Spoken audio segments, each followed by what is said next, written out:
Default depression. How we now interpret distress as mental illness. The situational approach provides an alternative to the poor outcomes seen in the medicalization of distress. This is written by Anthony Smith, printed in Mad in America, Science, Psychiatry, and Social Justice. Regardless of the context and cause, distress is increasingly interpreted and diagnosed as a mental illness, commonly clinical depression and/or anxiety disorder. This process of medicalization is now all too often a default response to distress and happens on a large scale. The biomedical approach to distress has spread beyond the mental health sector and has seeped into every sector of the community. This has been enabled by broad-scale organizational policy and practice relating to mental health, including workplace mental health, WMH, that perpetuates a medicalized approach. And this is complemented by well-funded public advertising and promotional campaigns, often with overt government support. This phenomenon itself is causing a great deal of suffering and is a major social and political concern.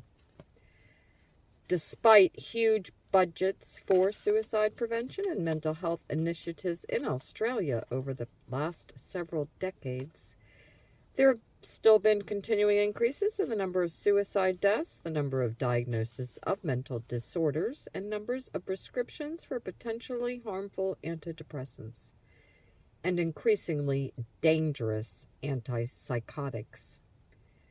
Similar trends can be found in many Western countries where similar political and business influences, including huge advertising and promotional budgets from pharmaceutical companies, are in place. An ideology that has seeped into and influenced every sector of the community. This phenomenon, the increased medicalization of distress, combined with the poor outcomes, is built on a biomedical approach to distress and common human behaviors and emotions, and is now a pervasive ideology. As well as the pharmaceutical industry, the establishment and proliferation of the biomedical approach to mental health difficulties has been heavily influenced by key organizations and high-profile individuals in the mental health sector. A process of enculturization and institutionalization of the illness paradigm around mental health and well-being has seeped into everyday life. There are specific mechanisms that have enabled this broad-scale biomedical approach to mental health and well-being, and these include deliberate messaging, strategic policy development, and the cultivating of allied political and business interests. This increasingly entrenched pathway of identification, diagnosis, and treatment of distress as a mental disorder is systemic, with historically a huge focus on depression. This approach dominates the policy and practice of the suicide prevention sector in Australia and other similar countries such as the US, Canada, and the UK, and arguably contributes significantly to the challenges of effectively addressing the increasing numbers of suicide deaths. Despite the increasing budgets for suicide prevention and mental health, if assessed by one of the most meaningful measures, number of suicide deaths per year, the current approach to suicide prevention in Australia and many other countries is failing badly. Despite spending large amounts of government, corporate, and philanthropic money, suicide death in Australia for the last 2 decades have risen from as little as 2,000 deaths per annum, mid-2000s, and now consistently to 3,000 deaths. Through the years roughly 2000 to 2015, the profile of suicide prevention and mental health, especially depression, grew considerably. In Australia, as it did in other countries, and with this the domination of the mental health suicide prevention sector in the biomedical approach. However, important research during this period offered an opportunity to directly challenge the way things are being done. Included in this research, both international and in Australia over the period, that showed very clearly the importance of unemployment and financial difficulty as factors in suicide deaths and the limited value of putting too much focus on mental disorder. Research discrediting psychological autopsies as a method for obtaining background information for suicide data, and the unfounded notion of 90% of all suicides being mental disorders. And an editorial piece from a respected medical journal from the United States, which directly challenged the methodology of much of suicide research. The situational approach. Workplace mental health policies and practices have had a huge impact on industry and the workplace, including an enormous cost burden, both human and economic. In Australia, the economic cost has been particularly damaging to the life insurance industry, who often pick up the cost of income protection for workers who have been diagnosed with a mental disorder. During 2017 to 2018, I participated in a number of meetings and seminars with senior personnel from the life insurance industry who were concerned about the cost that the prevailing mental illness ideology was having on their industry. As a result of this, I initiated discussions that led to the development of the new conceptual framework for considering suicide prevention and mental health, the situational approach. Initially, 2 papers were written, a situational approach to suicide and a situational approach to mental health literacy in Australia. In the former, we wrote, situational suicide prevention is an approach that acknowledges a predominant association of situational distress rather than mental illness with suicide, though in some cases the two are linked and are principally informed by and responds to risk factors of a broad spectrum of difficult human experiences across the lifespan. This approach is also mindful of and wherever possible seeks to address contextual, systemic, sociocultural risk and protective factors and determinants, the real world of individuals' lived experience. Situational distress accompanies a significantly challenging or troubling mixed experience of mind, thoughts, emotions, bodily sensations, or behaviors associated with an apparent decompensating event such as bereavement, a change in health status, relationship breakdown, financial, or occupational difficulties. This distress may significantly overlap with many of the symptoms usually taken to suggest mental illness or disorder, such as those associated with depression and anxiety. Even when distress is sometimes inexplicable, there's no good reason to automatically assume illness or disorder.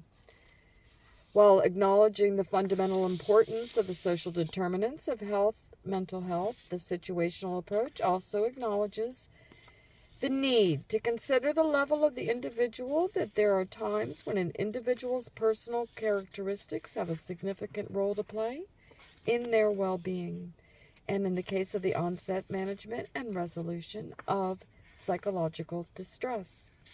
The current approach to suicide prevention and supporting people in distress in Australia is a system of failure.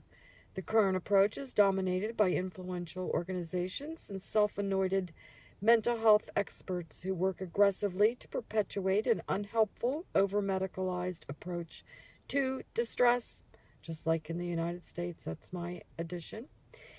They enact business strategies designed to maintain or further extend their already well-entrenched place, not just within the suicide prevention mental health sector, but throughout every sector of the community through workplace and organizational mental health policies and practices and training programs that serve to perpetuate their business and cultural dominance.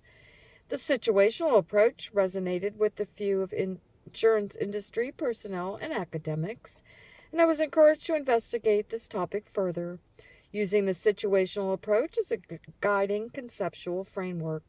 My findings from this work, along with other considerations about our approach to mental health and suicide prevention, have now been incorporated into a book, Default Depression: How We Now Interpret Human Distress as Mental Illness. Despite some recent literature pointing to the need for consider social determinants in social prevention, for the most part, suicide prevention has been dominated by the biomedical approach prevalent in the mental health sector, and with a focus on depression. There's been a disregard of key causal correlates of suicide, such as unemployment, other than in tokenistic acknowledgement, the importance of gender in considering suicide deaths and non-fatal self-harm incidents, and data collection that highlights mental disorders and minimizes or disregards altogether social factors such as homelessness or inadequate housing, financial difficulties, legal difficulties, and unemployment or precarious employment. The current approach has been demonstrably ineffective, and patterns of suicide are similar for a number of different countries around the world, as many of the same political and economic dynamics apply. Much of the marketing of antidepressants, for example, is done by a global marketing strategy. The World Health Organization, WHO, has had a key role play in the increased focus on both suicide prevention and workplace mental health over the last several decades.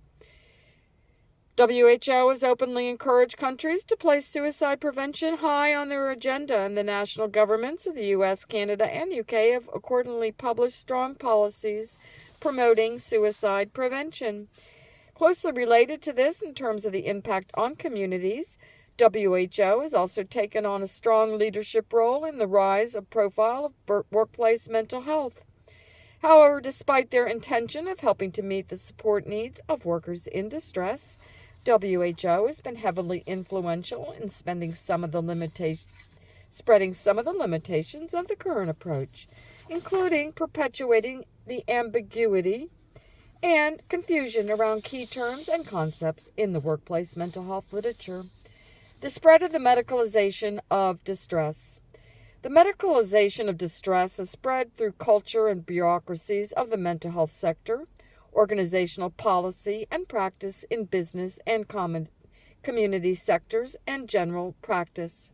These sectors are integrally involved in the mental health domain and mutually contribute to maintaining the mental illness ideology. The role of the mental health sector. The key notion of the biomedical model imposed upon human difficulties and distress is that there's a biological basis to distress that can be diagnosed and treated, often with potentially harmful pharmaceuticals such as antidepressants. A focus on depression in Australia corresponded with similar campaigns in the US and the UK in the 1980s and 1990s. These international campaigns helped lead to the development of the National Depression Awareness Campaign, launched in 1994 by the Mental Health Foundation of Australia. This campaign was designed to educate the public that depression is a serious, common, and treatable, and significantly influenced the initiation and development of Beyond Blue, still a lead player in the sector. The medicalized approach was given a huge boost with the equating of distress as a mental illness, prominent in mental health literature, accompanied by the encouragement to identify, diagnose, and treat illness according to clinical guidelines such as the DSM and the ICD medical textbooks. Organizational policy and practice of mental health.